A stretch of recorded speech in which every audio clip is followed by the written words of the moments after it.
కానీ నాకేమో చిన్న చిన్న అడ్డంకులు వస్తూ ఉంటాయి, పెద్దవి ఏమవ్వవు. ఎందుకంటే నాది బాగుంది కాబట్టి నేను బాగా వెళ్ళిపోతాను, దూసుకెళ్ళిపోతాను. ఇదంతా 80% నా జాతకం అయితే 20% నా రోజువారీ సమస్యల్లో నాకు ప్రతిరోజు ఏదో ఒకటి దర్శనం ఇస్తూ ఉంటుంది. అదే మనకి గోచారం. దాన్నే మనము విశ్లేషణ చేసి ఈ సంవత్సరం ఇలా ఉండబోతోంది, ఈ రాశి వాళ్ళు ఇలా ఉంటారు, ఇంత ఆదాయం వస్తుంది, ఇంత వ్యయం వస్తుంది, ఇంత రాజపూజ్యం, ఇంత అవమానం అని చెప్పి మనకి వీటి గురించి విశ్లేషణ చేయడం జరుగుతుంది. అంతే తప్ప దీంట్లో మన జాతకం మారిపోతుందని కాదు, మన జాతకమే ప్రధానం. ప్రతి మనిషి యొక్క జాతకం చాలా ప్రధానం. దానితో పాటు ప్రస్తుత కాలమాన పరిస్థితులు ఖచ్చితంగా ప్రధానం. ఎందుకంటే ఈ జ్యోతిష్ శాస్త్రం ఉన్నప్పుడు కలియుగం లేదు, కానీ అన్ని యుగాలకి సరిపోయే విధంగా జ్యోతిష్ శాస్త్రం ఉంది.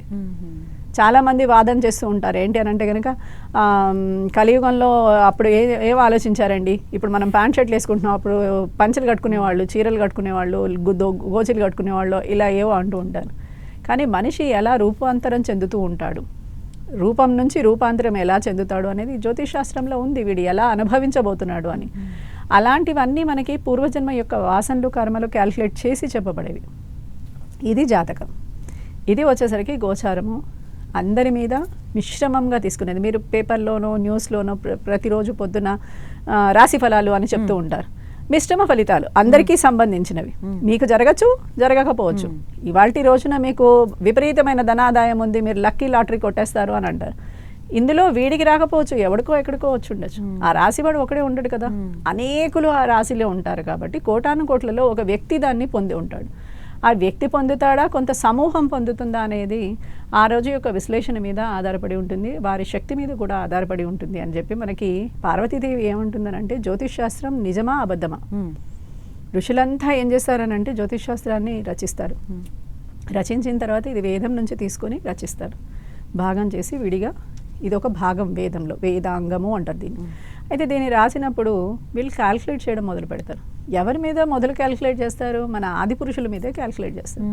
అది ప్రకృతి స్వరూపిణి అయిన పార్వతీదేవి మీద, శివుడి మీద క్యాల్కులేషన్ చేయడం మొదలుపెట్టారు. వీళ్ళు ఈ టైంలో ఇది చేసి ఉండాలి, ఈ టైంలో అది చేసి ఉండాలి, ఈ టైంలో స్నానం చేసి ఉండాలి, ఈ టైంలో రతిలో పాల్గొని ఉండాలి, ఈ టైంలో భోజనం చేస్తూ ఉండాలి, ఇలాంటివన్నీ వీళ్ళు క్యాల్కులేట్ చేసి రాస్తారు. రాసి ఊరుకోవచ్చు కదా, అందరూ సమూహంగా వెళ్ళి కైలాసానికి వెళ్ళారు. మీకు త్రేతాయుగంలో ఏమీ మనకి దేవుడి దేవాలయాలు లేవు కదా, అప్పుడు దేవుడి దగ్గరికి డైరెక్ట్గా వెళ్ళిపోయేవాళ్ళు. ఎందుకు? అందరు ధర్మం తెలిసిన వాళ్ళు, అధర్మైకులు ఎవరు లేరు. అందుకని భగవంతుడు డైరెక్ట్గా దర్శనం ఇచ్చేవాళ్ళు. ఇప్పుడు మనం భగవంతుడిని పొందాలంటే అసాధ్యం కదా. మనం కైలాసానికి ఇప్పుడు డైరెక్ట్గా వెళ్ళాలనుకోండి, అక్కడికి వెళ్ళగానే శ్వాస సంబంధం, రకరకాల సమస్యలు వచ్చేసి మనం కింద పడిపోతాం. అలాంటిది వాళ్ళు వెళ్ళి డైరెక్ట్గా వెళ్ళి అక్కడ ఇలా మేము జ్యోతిష్ శాస్త్రంలో క్యాల్కులేట్ చేసాము, ఇది రైటేనా ఈ ప్రిడిక్షన్ అని పార్వతీదేవిని అడుగుతాం. పార్వతీదేవి చాలా చమత్కారి. ఆవిడ ఎప్పుడు ఏ విషయాన్ని కరెక్ట్గా ఇదే అని ఒప్పుకోదు.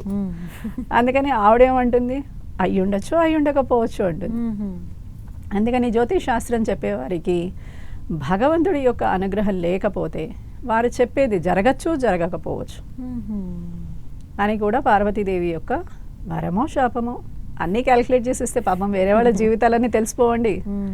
అందుకని అది చాలా మటుకు ప్రక్షాళన చేయగలిగింది, అందరికీ వాళ్ళ సీక్రెసీని దాచుకునేటట్టుగా.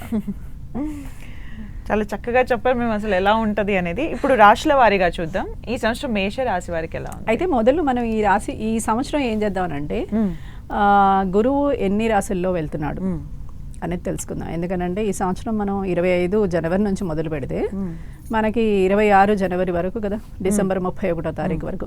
ఈ సమయంలో మనకి గురువు ఏంటి అని అంటే 3 రాశులలో ప్రవేశం చేస్తున్నాడు. మొట్టమొదటిగా 15 మే నుండి గురువు మిథున సంచారం చేస్తాడు. మళ్ళీ కొంచెం అతిచారంలో 19వ తారీఖు అక్టోబర్ నుంచి 11 నవంబర్ దాకా కర్కటక ప్రవేశం చేస్తున్నాడు. ఇప్పుడున్నది వృషభ రాశిలో. అంటే 3 రాశుల యొక్క విశేషం మనం మాట్లాడుకుంటాం. గురువు గురించి మాట్లాడుతున్నామంటే ఏ రాశిలో అయినా 3 రాశుల్లో ఎలా ఉండబోతుంది అని చెప్తాం. అలాగే శని వచ్చేసరికి 30వ తారీఖు మార్చి వరకు ఇప్పుడు కుంభరాశిలో ఉన్నాడు, తర్వాత మీనానికి వెళ్ళిపోతాడు. అంటే కుంభరాశి మీనరాశి గురించి 2 రాశుల గురించి మనం చెప్తాం. ఉగాది అయితే కనుక మనం ఓన్లీ మీనరాశి గురించే మాట్లాడుకుంటాం కదా. అలాగే గురువు గురించి కూడా అక్కడి నుంచే మాట్లాడతాం. అలాగే మనకి వచ్చేసరికి రాహువు కేతువు. ఈ రాహువు కేతువు వచ్చేసరికి 18 మే వరకు కన్యలో ఒకరున్నారు, మీనంలో ఒకరున్నారు. మీనంలో రాహు, కన్యలో కేతులు. అయితే వీళ్ళేంటి, వెనక్కి తిరిగి వెళ్తారు. కాబట్టి సింహానికేమో కేతు వెళ్తాడు, కుంభంలోకేమో రాహు వస్తాడు. ఇక్కడ మనం వీరికి రెండు స్థానాల గురించి మాట్లాడుకుంటాం. వీళ్ళకి అతిచారంగానే వీళ్ళు వెళ్ళేదే వెనక్కి తిరిగి వెళ్తారు, అంటే యాంటీ క్లాక్ వైజ్ తిరుగుతారు. మిగతావన్నీ క్లాక్ వైజ్ తిరుగుతాయి. ఈ క్లాక్ వైజ్లో ఇంకా ముందుకు వెళ్ళిపోతే అతిచారం అంటారు. ఓకే, బ్యాక్ వస్తేనేమో యాంటీ క్లాక్ వైజ్ అవుతుంది. అయితే ఇలాగా వెళ్ళిన దాంట్లో ఈ రాహు వచ్చేసరికి 2 రాసులు, రాహువు కేతువు. ఈ 4 గ్రహాలు కనుక బాగుంటే వాడి జీవితంలో వాడు చూసుకోవాల్సింది ఏమీ లేదు. అయితే ఈ సంవత్సరం 7 రాసుల వారికి పట్టిందల్లా అదృష్టం. 100%, అంటే 100% 4 గ్రహాలు వారికి సహకరిస్తున్నాయి, విశేషంగా సహకరిస్తున్నాయి. ఆ రాసుల పేర్లు ఏంటో తెలుసుకుందాం మనం. 1 మేషరాశి, వృషభ రాశి, కన్యారాశి, తులారాశి, వృశ్చిక రాశి, ధనుర్రాశి, అలాగే మకర రాశి. ఈ 7 రాశుల వాళ్ళకి 100కి 100% ఒక గ్రహం బాగాలేకపోయినా ఇంకో గ్రహం బాగుండడం వల్ల వీళ్ళకి అన్ని గ్రహాల నుంచి ఖచ్చితంగా మంచే జరుగుతుంది. ఈ సమయంలో ఎప్పుడు బ్యాలెన్స్ అవుతుంది. ప్రతిదీ క్వార్టర్గా తీసుకున్నా ప్రతి క్వార్టర్ వీళ్ళకి ఏదో ఒక విధంగా శుభ ఫలితాలనే ఇస్తూ ఉంటుంది. ఒక్క రాశి వాళ్ళకి మాత్రం 75% బాగుంది, అది మిథున రాశి. 2 రాశుల వారికి 50% బాగుంది, మీనరాశి, కర్కాటక రాశి. ఇంకో 2 రాశుల వారికి 25% బాగుంది, అది కుంభరాశి, సింహరాశి.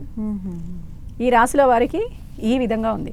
అయితే ఇందులో మనకి ఏంటనంటే గురువు ఎక్కడెక్కడ మంచి చేస్తాడు, శుభుడు అంటే గురువు తాను ఉన్న స్థానం నుంచి కాదు, మనం ఉన్న రాశి నుంచి గురువు ఏ స్థానాల్లో ఉంటే వీరికి శుభాన్ని చేస్తాడు అని అంటే 2, 5, 7, 9, 11 ఆయన ఎప్పుడు శుభాన్ని చేస్తాడు.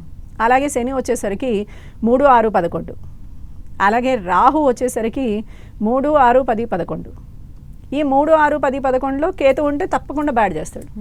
ఆయన ఏది గుడ్ చేస్తే ఈయన అది బ్యాడ్ చేస్తాడు. ఇద్దరు ఆపోజిట్ అనమాట, 180 degrees ఆపోజిట్లో ఉంటారు. కాబట్టి ఆయన గుడ్ అయితే ఈయన బ్యాడ్ అయితే ఆయన గుడ్, అలా ఉంటుందన్నమాట. ఇలాగా ఈ రాశుల వాళ్ళకి ఈ సంవత్సరం అదృష్టం పట్టే రాశులు 7 రాశులు అయితే 70%, 50% బాగున్న వాళ్ళు కూడా ఉన్నారు. కాబట్టి ఇదంతా విశేషమే. అయితే మొట్టమొదటిగా బాగుంది అనుకున్న రాశి నుంచి